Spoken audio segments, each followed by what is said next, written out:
Sakhi, the House of Kanchi Weaves, Telangana, Andhra Pradesh. నమస్తే రమగారు. నమస్తే జయ. రమగారు ఏదైనా ఒక మంచి కథ చెప్పండి అండి. డిఫరెంట్ కథ చెప్దామా? బెంగాలీ కథ చెప్తాం. తెలుగు వాళ్ళకి బెంగాలీ సాహిత్యం బాగానే పరిచయం ఉంటుంది. మనకి లేక కాదు, బోళ్ళంత మంది కవులు, రచయిత్రులు ఉన్నా కూడా ఓల్డ్ అని పురాణ గాథలు ఎన్నున్నా కూడా ఎందుకనో తెలీదు మన వాళ్ళు బెంగాలీ కథలు బోలెడని ట్రాన్స్లేట్ చేశారు. ఇంగ్లీష్ కథలు ట్రాన్స్లేట్ చేశారు. మా ఫేవరెట్ ఎవరి పేరెంట్ మన మాలతీ చందూర్ గారు పాత కెరటాల పేరుతోటి అవిను. ఈ బెంగాలీ కథలైతే అసలు ఎన్ని రకాలో, ఎన్ని కథలో. అందులో నుంచి ఒక చిన్న కథ చెప్తా. కాయకల్ప చికిత్స. ఈ చికిత్సల్లో అంటే ఈ వైద్యంలో కాయకల్పం అనేది ఒక ప్రత్యేకమైన చికిత్స. అదొట్టి డాక్టర్లు కాదు, సాధువులు, సన్యాసులు వాళ్ళు చేసేవాళ్ళు. టంటనే మనకు తెలియదు, పేరే తెలుసు. ఓకే. అయితే హరిద్వార్లో కుంభమేళా జరిగిందట. కుంభమేళా అంటే మామూలు సంగతి కాదు. అవును. ఎప్పుడో ఒకసారి 12 ఏళ్ళకో 10 ఏళ్ళకో 16 ఏళ్ళకో వస్తూ ఉంటుంది. ఈ కుంభమేళాని అటెండ్ అవ్వడానికి కలకత్తా నుంచి ఒక కుటుంబం వచ్చారు. మన్మోహన్ రాయ్ అనే పేరున్న ఒక జడ్జి గారు, రిటైర్డ్ జడ్జి. ఆయన భార్య, ఆయనకు ఒకడే కొడుకు మణిలాల్. ఇతను కూడా జడ్జి అయ్యాడు. తండ్రి సీనియర్ జడ్జి, వీడిప్పుడే జూనియర్ జడ్జి అయ్యాడు. కేతకి అతని భార్య, కోడలు. అయితే ఈ మన్మోహన్ రాయ్ గారికి కీళ్ళ నొప్పులు, వృద్ధాప్యంతో ఆయన రిటైర్ అయిపోయాడు. అప్పట్లో 55కి రిటైర్ అయ్యేవారు. 55 ఏళ్లకే రిటైర్మెంట్. ఈ రిటైర్ అయిపోయాక ఆయనకు 58, 59 సంవత్సరాలనే మోకాళ్ళ నొప్పులు, మడవల నొప్పులు, ఏమిటో నొప్పులు.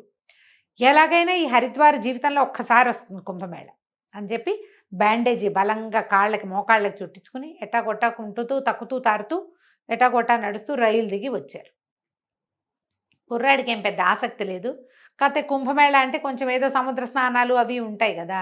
అమ్మ నాన్న గొడవ పెడుతున్నారని మండలాలు, కేతకి కూడా వచ్చారు. ఇంకా పిల్లలు కలగల, చిన్న కుర్రాడు 30 ఉన్నాయో లేవో. ఆ అమ్మాయి ఇంకా సొగసరి చిన్నది. సరే వెళ్తే ఏమైంది, వీళ్ళు సముద్ర స్నానము అన్నీ చేశారు. ఎటాగొట్ట అట్టగే ఏడుస్తూ, గుమస్తా కూడా అప్పట్లో ఏంటంటే ఇలా పెద్ద వాళ్ళు వచ్చేటప్పుడు వెనకాల పనిచేయటానికి దానికి బెంగాలీ కథల్లో ఒక దాసి, ఒక గుమస్తా, వాళ్ళిద్దరూ ఖచ్చితంగా ప్రతి యాత్ర కథల్లోనూ కనపడతారు. గుమస్తా కూడా వచ్చాడు, సర్కార్ అని గుమస్తా. అటు ఇటు తిరిగారు. ఒక సాధు సంతులు, ఒక జనం కనపడ్డారు. కనపడితే ఈవిడంది, ఏమండి దండం పెట్టుకుంటే కొడుకు అన్నాడు, ఏంటమ్మా వీళ్ళందరికీ దండాలు దయ్యాలు ఏమక్కర్లేదు, నేను దొంగ మొహాలు ఉంటారు వీళ్ళలో అంటున్నాడు. చిచ్చి అట్లా అనకూడదురా, దండం పెడదాము. ఏమండి మీ కీళ్ళ నొప్పులు తగ్గుతాయేమో, ఏదైనా సాధు సంతులను అడుగుదామండి అన్నది. ఇంకేముంది, చావుకే తగ్గేది నా నొప్పులు, ఇక అయిపోయింది, మన సర్వీస్ అయిపోయింది అన్నాడు ఆయన భర్త జడ్జి గారు. సరే ఇద్దరు కలిసి వెళ్ళి దండం పెట్టారు. కోడలు కూడా నెత్తి మీద ముసుకేసుకుని, వాళ్ళంతా ముసుగుల వాళ్ళు కదా, దండం పెట్టడానికి వచ్చింది. వచ్చేసరికల్లా నాయన ఏం కావాలమ్మా అని అడిగాడు సాధువు గారు. ముసలాయన అడిగితే, ఏం కావాలి ప్రభు, మాకు అన్నీ కావాలి, మనుషులం మామూలు వాళ్ళం, ప్రతిదీ కావాల్సిందే. డబ్బు లేనప్పుడు అది కావాలి, ఏది లేదో అది కావాలనిపిస్తుంది, ఎన్నున్నా చాలదనిపిస్తుంది. స్వామి మీకు తెలియనిది ఏముంది అని ఈయన్ని దీవించండి. కాళ్ళని కీళ్ళ నొప్పులతో చాలా బాధపడుతున్నారు, నడవలేకుండా ఉన్నారు, తీర్థం పానం కుదరటం లేదు, ఎక్కడికైనా వెళ్దామంటే శరీరం సహకరించట్లేదు, ఏదైనా చికిత్స చెప్పండి అని దండాలు పెట్టింది. కొడుకు పళ్ళు కొరుకుతూ, ఏమిటి ఇవన్నీ, వాళ్ళని అడుగుతావేంటమ్మా, పెద్ద డాక్టర్లు ఏమీ చేయలేరు కానీ వీళ్ళు ముసలి సజ్జు, వీళ్ళు ఏం చేస్తారు పోపో అన్నాడు కొడుకు. ఆవిడ ఉరిచి నోరు మూసుకో, బోడి, వాడి ముద్దు పేరు ఆ మణిలాల్ పేరు బోడి అంటుందన్నమాట ఆవిడ. అలా పిలుస్తారు కదా పిల్లల్ని, గుండు అలా పిల్లవరు, గుండు అని పిలుస్తారు, అలాగే బోడి అంటుంది మేడం. ఊరుకోరా అని దండం పెట్టండి అని ఈయన జడ్జి గారు అతి కష్టం మీద వంగి ఎలాగోలాగా దండం పెట్టాడు.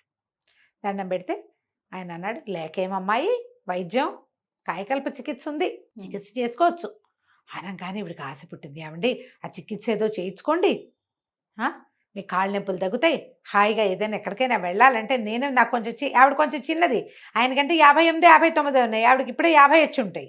కొంచెం స్థూలకాయ రాలు తప్పిస్తే అంత కీళ్ళ నొప్పులు లేవు ఆవిడకి. భార్యకి భర్తకి 8, 9 సంవత్సరాల గ్యాప్ ఉంటుంది కదా. అనేసరికల్లా ఆయన అన్నాడు, వృద్ధ సాధువు 4 రోజులు పడుతుంది కాయకల్పానికి, నమ్మితే ఉండండి అన్నాడు. అనేసరికి ఇవిడికి ఆశ పుట్టేసింది. ఉందాం ఇక్కడే ఉందామని బతిమలాడ్డం మొదలుపెట్టింది. అమ్మా ఇదంతా హంబక్కు, ఇవి నమ్మకు, ఈ ఊళ్ళో ఏమని ఉంటామమ్మా, నాకు ఉద్యోగం లేదా, ఆయన అంటే రిటైర్ అయ్యి ఉన్నాడు, నీకు పని పాట లేదు అని కొడుకు విసుక్కున్నాడు. పిసుకునేసరికల్లా ఈయన మెల్లిగా సాధువు గారి దగ్గర కూర్చుని చిన్న సాధువుల దగ్గర విషయం కనుక్కున్నాడు. 1 రోజులు ఏకాంతం, చీకట్లో ఉండాలి. 1 రోజులు బయట ఏదైనా వార్తలు ఇవ్వటమే తప్పిస్తే చూడకూడదు. 1 రోజుల పాటు లోపల ఉండాలి. ఉండేసరికల్లా ఈవిడేమంది, నువ్వు వెళ్ళిపోరా, మేము ఉంటానులే, నువ్వు ఇంటికి వెళ్ళిపో, మేము ఇక్కడే ఉంటాం, నేను చూస్తూ ఉంటానంటే ఈయన అన్నాడు, నీ గోలు ఎవడు పడతాడు, ఆయన ఏకాంతం అంటుంటే ఎంతసేపు చూస్తానంటావు, నువ్వు ఎవరు చూడకూడదుట, నువ్వేమో కూడా వెళ్ళిపో. వెళ్ళిపోవు, నువ్వు కూడా పిల్లడితో పాటు వెళ్ళిపో. ఇప్పుడు తనుందనుకో అత్తగారు, కోడలు చిన్న పిల్లని తనకు సాయం ఉంచుకుంటుంది, తను వెళ్ళిపోతుంటే పిల్లని ఇక్కడ ఎందుకు ఉంచుతారు? సరే మీరందరూ ఊరి బోడి మీ నాన్న మీ అమ్మని మీ ఆవిడ్ని తీసుకుపోరా, సర్కార్ని ఒకడిని నాకు తోడుంచు, వాడు ఉత్తరం రాస్తూ ఉంటాడు, ఈయన ఎవరితోటి మాట్లాడకూడదు, కమ్యూనికేట్ చేయకూడదు అన్నారు. ఉత్తరం రాస్తాడులే అని ఉండడానికి సిద్ధపడ్డారు. అయింది. అక్కడి నుంచి ఏమైంది, సరే తల్లి కొడుకు కోడలు ముగ్గురు వెళ్ళిపోయారు. సర్కారు మన్మోహన్ రాయ్ గారు ఉండిపోయారు, జడ్జి గారు సర్కార్ పనివాడి సర్కార్ గుమాస్తా సర్కారు ఉండిపోయారు. ఉండిపోయాక వాడు 3 రోజులకోసారి సర్కారు, 4 రోజులకోసారి, 5 రోజులకు ఉత్తరం రాసేవాడు. అయ్యగారి పళ్ళన్నీ రాలిపోయినాయి, కొత్త పళ్ళు గవ్వల్లాగా వస్తున్నాయి, నెత్తి మీద జుట్టంతా ఊడిపోయింది, జుట్టంతా పండిపోయింది కదా ఆయనకి, అంతా ఊడిపోయింది, కొత్తగా మొలకలు వస్తున్నాయి, నడక సాఫీ వచ్చింది, నొప్పులు తగ్గాయి, నడుము సాఫీ అయ్యింది, అలాంటివన్నీ రాస్తున్నాడు. నెల పూర్తయింది. నెల పూర్తయితే వీళ్ళు ఏం చేశారు, నాన్నగారు వచ్చే రోజు వచ్చేసింది, రేపు వచ్చేస్తున్నామని సర్కారు ఉత్తరం రాశాడు. టికెట్లు బుక్ చేసుకున్నారు. సర్కారు అయ్యగారు బండి ఎక్కారు. బండి ఎక్కాక ఆ బండి దిగాక అతను ఏమన్నాడు, ఈయన జడ్జి గారు, ఒరే సర్కార్, నువ్వు బజార్ వెళ్ళి కొంచెం పళ్ళు స్వీట్లు అవి కొనుక్కురా, నేను మన వాళ్ళని కొంచెం తమాషా చేస్తా అని చెప్పాడు. చెప్పేసరికి సరే సర్కారు బజార్లోకి వెళ్ళాడు. ఈయనేమో ఒంటెద్దు బండి దిగి, ఇప్పుడు ఒంటి గుర్రం బళ్ళు అవి దొరుకుతాయి, జట్కా దిగి ఇంట్లోకి వెళ్ళాడు. ఇంట్లోకి వెళ్తే ఆ రోజు ఏమైంది, మీ నాన్న ఎప్పుడురా వచ్చేది అని వాళ్ళ అమ్మ అడిగింది. అడిగితే అమ్మ మధ్యాహ్నం బండికి వస్తారు, సాయంకాలం బండికి వస్తారు. వీళ్ళు ఏం చేశారు, మధ్యాహ్నపు బండికి వచ్చేసారు ముందుగా. సాయంకాలం బండికి వస్తారంటే ఈ కేతకి ఏం చెప్పిందంటే, ఏమండి నిన్న మనం బజార్లో చూసిన చీర పట్టుకురండి, నేను ఆ చీర కట్టుకునే స్టేషన్కి వస్తా, చీర కట్టుకోకపోతే స్టేషన్కి రాను మామగారిని రిసీవ్ చేసుకోవడానికి అనేసరికి ఈయనన్నాడు, ఏమే నేను కూడా కాయకాలు పనిచేసుకుని వృద్ధుని అయిపోతాను, నీ రోగం బాగా కుదురుతుంది. మొగుడు పెళ్ళాలు బోళ్ళంతా సరసమాడుకున్నారు. తల్లేమో సరే అమ్మాయి ఆమె మేడ మీద ఉన్నారు వాళ్ళిద్దరు, కోడలు ఒక గదిలో, కోడలు కింద గదిలో ఏదో పని చేస్తుంది, అత్తగారేమో పై గదిలో. ఈ పిల్ల ఏం చేసింది, ఏదో పని చేసుకుంటుంది, భర్త ఏమో ఆఫీస్కి వెళ్ళిపోయాడు. మధ్యాహ్నం మామగారు వచ్చాడు. ఈయన లోపలికి వెళ్ళేసరికల్లా ఆ పిల్ల ఏదో పని చేసుకుంటుంది, నెత్తి మీద ముసుగు లేదు. చప్పుడయ్యేసరికల్లా వెనక్కి తిరిగి, వచ్చారు చీర తెచ్చారా అని అడిగింది. ఈయన నిర్కాంతిపడి, ఇదేమిటి కోడలు ఏనాడు ఆ పిల్లని ముసుగు లేకుండా చూసింది లేదు, చూడకూడదు అట్లా, వాళ్ళ పద్ధతి కాదు. అదేమో సగం పవిటంతా వెనకాల వీపు జీరాడిపోయి వీపంతా కనపడుతోంది. మొహం ఏనాడు ఆయన కోడల మొహం పెళ్లినాడు చూశాడు, మళ్ళీ చూడలేదు. ఆ పిల్లడి తిరిగి, చీర తెచ్చారా తాలేదా, చీర తేకుండా నేను రావద్దని చెప్పానా లేదా, మరి ఇంట్లోకి ఎందుకు వచ్చారు, ముందు వెళ్ళి చీర పట్టుకురండి అని అనేసరికి ఈయన గిరుక్కుని తిరిగాడు. ఆ అమ్మాయి ఏమనుకుంది, భర్తే చీర పట్టుకు రావడానికి వెళ్ళాడు అనుకుంది. ఈయన గబగబా మెట్లెక్కి పైకి వచ్చాడు. మెట్లెక్కి పైకి వస్తే ఆవిడేమో ఏదో కుట్టుకుంటుంది కూర్చొని, ఆ భార్య కాస్త కను వెలుగులో ఉంది. అమ్మీ నేను వచ్చేసాను అన్నాడు. అమ్మీ అన్నాడు. ఈవిడికి అమ్మలాగా వినపడింది.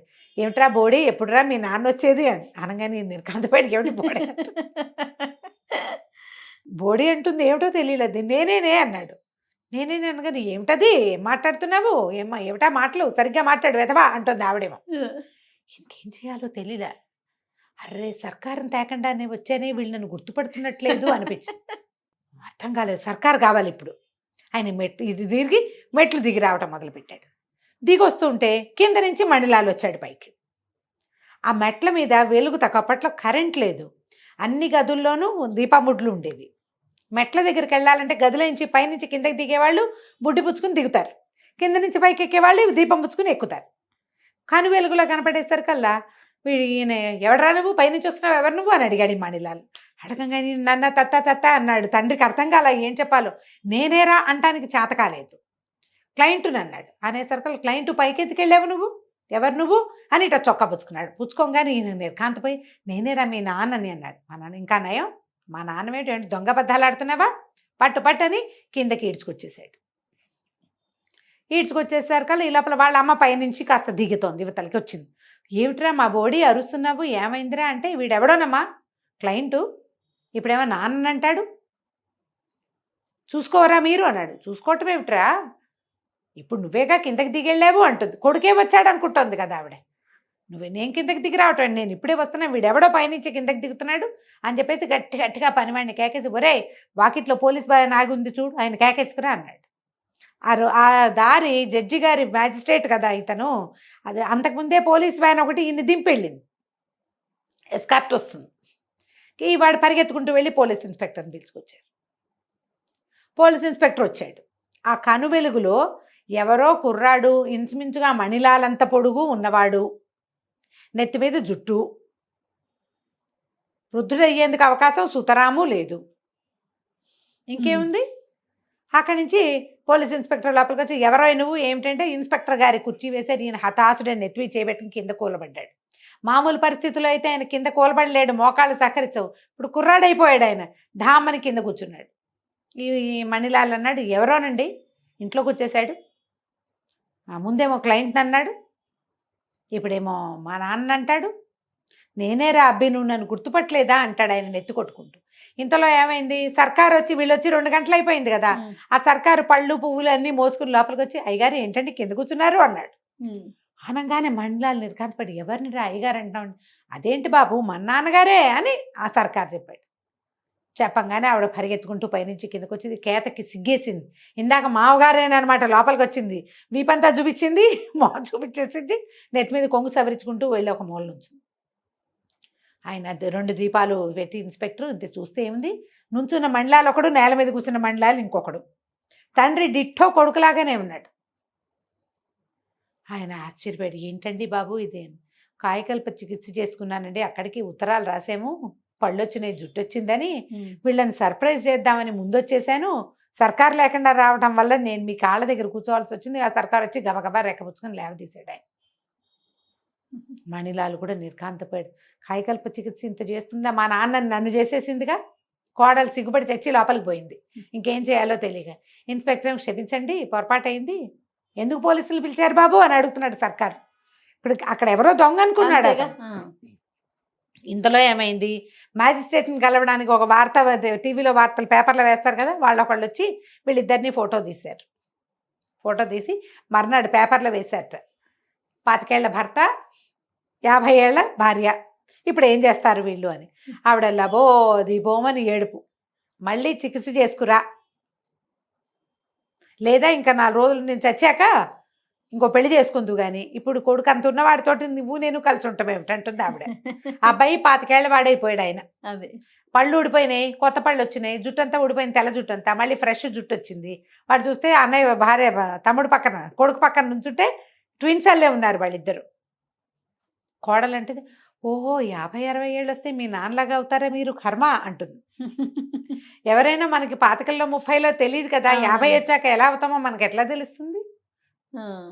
అప్పుడు వార్తల్లో కూడా పడ్డారట వాళ్ళు. కాయకల్ప చికిత్స చేసుకుంటే భార్యాభర్త ఇద్దరు చేయించుకుంటే ఇద్దరు యంగ్ ఇవ్వను, ఆవిడ ఇక్కడే ఉంది, ఆయనకి మోకాళ్ళ నొప్పులు పోవడం కోసం చేస్తే ఇదిగో ఇది అయ్యిందనమాట. కథ కంచికి మనం ఇంటికి. బాగుంది రమ్మగారు. నమస్తే. నమస్తే.